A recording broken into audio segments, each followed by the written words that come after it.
Boy, we've got a bright and flashy new toy in the room. I say bright and flashy and new because it's new to me, but it's rather old at this point. It is the PlayStation 1, specifically the slim model that they released when it was very clear that a PlayStation 2 was coming out. I think the PS2 might have already been out when this slimmed down model released. Needless to say, uh, I have always wanted one of these because I really like how they look. I got my original PlayStation 1, the bigger model, um, when I was like, geez, I think I was like 9 or 10 years old. I bought it at a yard sale. They were selling it for $5. I only had $1 in my pocket, and they decided to sell it to me for $1 just to be nice. I think it didn't even have cords. The only game I had for it was Crash Bandicoot Warped, which I had kept from when I had a PlayStation 2. And, of course, the PS2 had gotten sold alongside the hundreds of games we had for it. It got sold for an Xbox 360 when the 360 first came out because it was the only way that my dad and my stepbrother could get one. I remember I cried a lot when they were packing all of it for all of it to go. I was so upset when that happened, and so you can kind of see the hoarder instincts developed very on. The attachments to physical things developed very, very early on. I was like 4 years old when this conversation took place. Like, actually, was I four or was I five? I think it was four. Um, because the 360 had like just came out. They sold everything, but Crash Bandicoot Warped was still there. And a little bit later, when we got a PS3, we played that. We played that on there because it had backward compatibility. But I wanted the original hardware for my room because the PS3 was out in the living room. I couldn't just beg to use the big family TV to play Crash Bandicoot whenever I wanted. And so when I was a little kid, we got this PS1 from a yard sale. But of course, it was the US PS1, the big fat one, not the slimmed down model they'd release a little later, that I had actually liked the aesthetic of a bit more as the years went on. Back then, I wasn't really big into like remodels or reskins of consoles. I just liked the original releases and how they looked because I felt like it elicited more of an authentic feeling. But as time went on, I started to develop more of an appreciation for the design of the older looking sets. And also, I ended up getting a PS2 again, and I started to buy up as many of the games as I could remember having or playing when I was little. That sort of became like a mission of mine to get all of them back. I'm almost there. I almost have all of them back. But um, because of that, I ended up playing a lot of my PS1 stuff on the PS2. However, as you guys know, I'm pretty big into import gaming. Like, I have a Japanese Sega Saturn right here with the pseudo Saturn Kai plugged in so I can play my American stuff. And then I have a Famicom, which is not set up right now. I'm going to set it up a little bit later. Um, but now I have the Japanese PlayStation 1, which is really good for me because my American PS2 Slim does not play Japanese PS1 games. Theoretically, I could put a mod chip in it, but from my understanding, the backwards compatibility on Japanese PS1 stuff is not very good with the mod chip and free McBoot and all that. You end up having problems. You can play Japanese PlayStation 2 stuff just fine, so when I eventually mod my console, that's not going to be an issue. But you can't play the PS1 stuff all that easily, from what I've heard. And so, easy workaround for this, just get the Japanese PS1 to play Japanese PS1 games. Pretty easy, right? And it in fact was pretty easy because these things cost like no money these days. Like the PlayStation 1 was always a really cheap console because the PS2 can play all the games, and also it's kind of superfluous to have one just because they were so ubiquitous. Like, they sold so many consoles, and then also all of the Sony consoles except the PS4 can play them backward. So, like, these things are kind of like not valuable.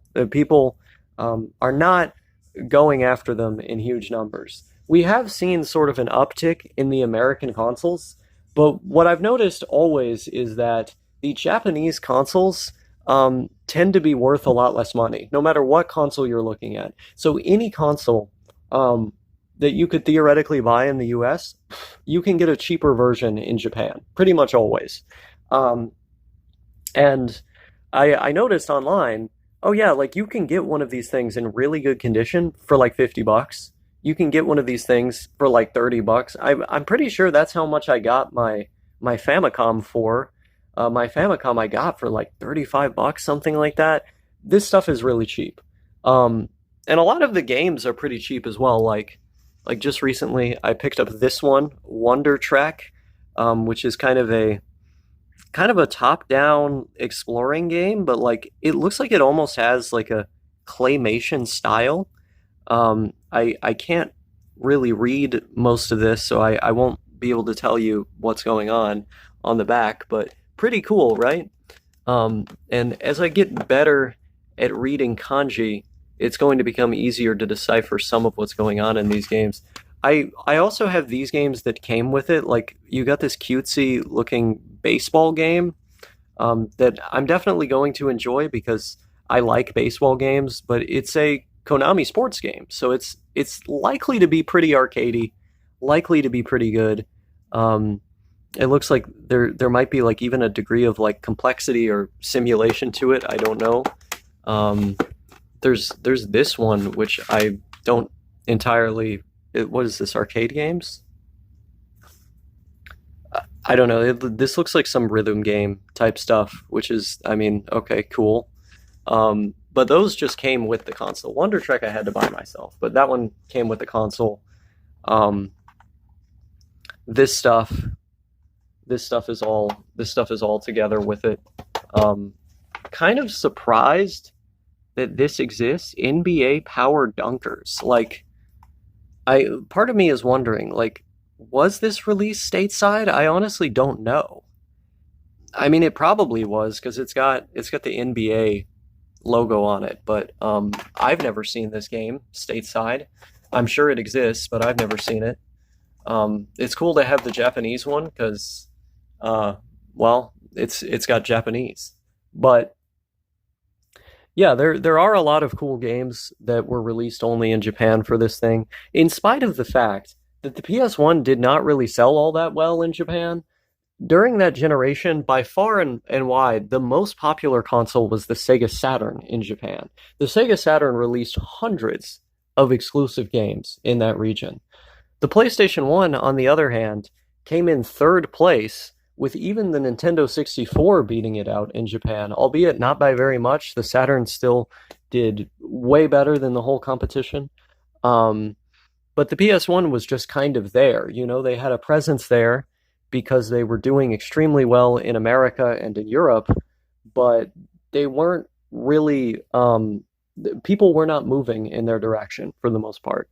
That being said, it was exceptionally easy to develop games for, and because of that, they brought some unique and exclusive titles to the console, and also a lot more like 2D games or weird experimental stuff. Like, I mean, this is an example of a game that probably would not have come out in the US even if they tried to bring it over, simply because it's two-dimensional, or maybe 2.5D is a better way of describing it. It's got kind of quirky, zany characters. Like, this game is unlikely to have come out over here. Now, there are games that did come out like that over here. Like, a good example of that would be this one, Swagman, which I'm a huge fan of. But as you can see, it's got this kind of top-down 2.5D thing going on that is pretty reminiscent of the stuff you would see on the Super Nintendo. Um, and that's all done to create a kind of dreamlike atmosphere in line with the setting. You're exploring a strange nightmare. Um, Very, very good game. A little challenging at times, but very fun. Um, and so we did get a couple things like that on the PlayStation 1 over here. Another good example of a game like that that I unfortunately don't have is Punky Skunk. Punky Skunk is literally just a 2D platformer that they released on the PS1. With like the kind of like attitude type animal, an animal with attitude was the protagonist, which is very fun, very beautiful. We love to see it. Um, I played it on the PSP because if you have a hacked PSP, you can literally just take any PlayStation 1 ISO that exists on the internet and then turn it into a playable PlayStation 1 game using the emulator that Sony themselves designed. I think the program you need to use for that is called something like Pop Station. You can easily find it online. Um, but I played that a lot on the bus when I was riding to work at the hotel I last worked at. I would just sit there and play Punky Skunk on the bus because I'd have to ride for like 2 hours in order to get to my destination. And I got some weird looks from people just pulling out this thick ass PSP doing that, but I didn't care at all.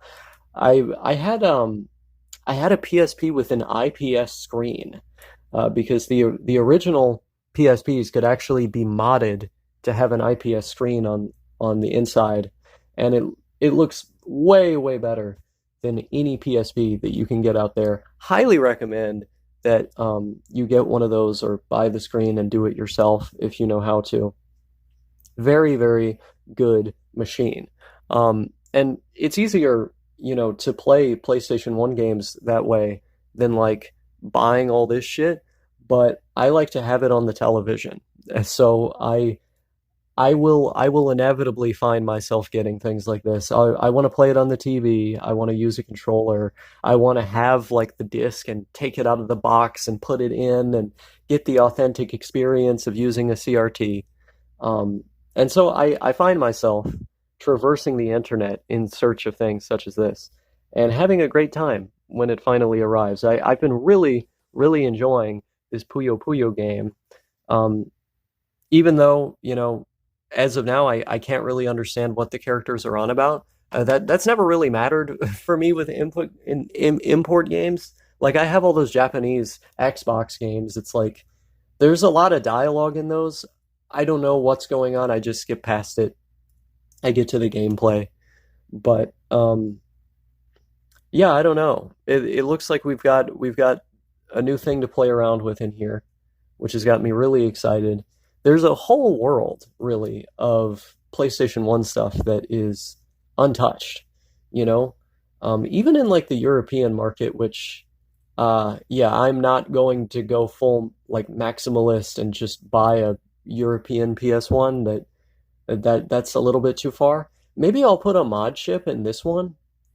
Yeah, I actually might end up doing that. I might just like pop this thing open, put a mod chip inside, and then I could play the European games that way.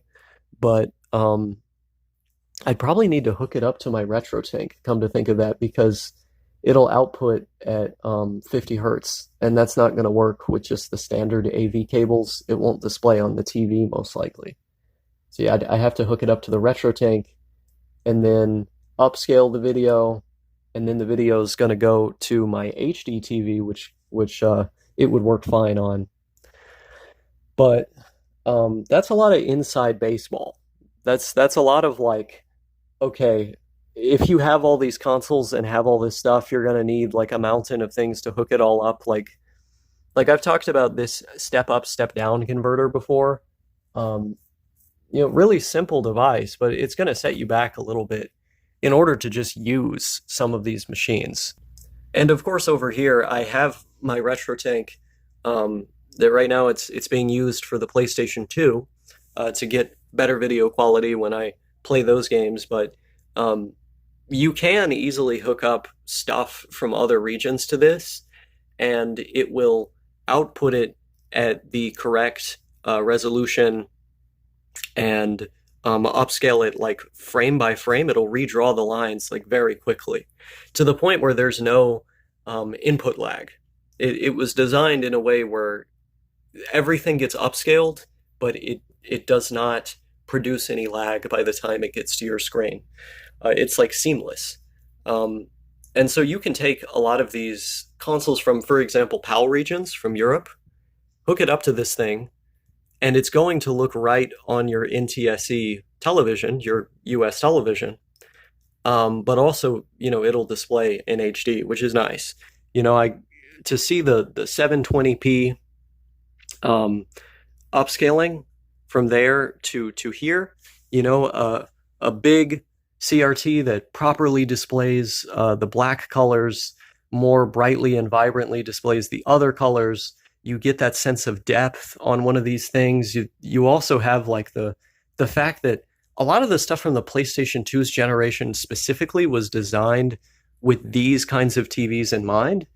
I find that they look the absolute best when used when played with one of these televisions, in addition to the upscaling that you get from this thing. It's like the best of both worlds colliding, and I find that it looks a lot better even than using one of these upscalers on a 4K television. Because when I plugged it up to a TV like that in the past and I tried to test it out that way, something about it just looked off. There was something about it that just it didn't quite look right to my eye, especially with the 2D games. Um, I know that there's technical reasons for that, but I can't recite them all in this video because it's been a moment since I read about this. Needless to say, you can see the difference for yourself. So it is kind of crazy being this obsessive of a collector. Like, there's all these different random gadgets and trinkets you have to get the best AV experience, or even just to use some of the consoles from different regions. It can be a bit intense. It can be a bit intimidating for some. But I have been so passionate about this stuff for so long that I don't even think of it that way, right? Like, I feel so excited. I feel so excited just to use these antique machines. And I think, especially in the age of emulation, that's probably pretty confusing to a lot of people. Um, but it's a product of like my authentic like passion and inclinations towards these things, something I've always felt and had. Um, there's a very raw emotion that I experience in response to using these devices that, I don't even think money can buy. I don't think money can buy the way that this stuff makes me feel. And so that's why, in various situations, I was willing to just pay any price, to not really put a price on it, because I I found that my passion, the depth of the emotions that I got in response to having these experiences with these machines, was worth it. It was worth it no matter what. And that's kind of a hard thing to articulate to people who aren't really in this space, who aren't really like immersed in this entire world of retro video games, but I have been in it my whole life. Literally my whole life I've been doing this. And as I've gotten older, I've seen my collection grow and grow and grow, and I've gotten more of the things that I've always wanted to have. And it seems like, the more time goes on, the more it's going to look more like a antique museum in here, which I think is pretty cool.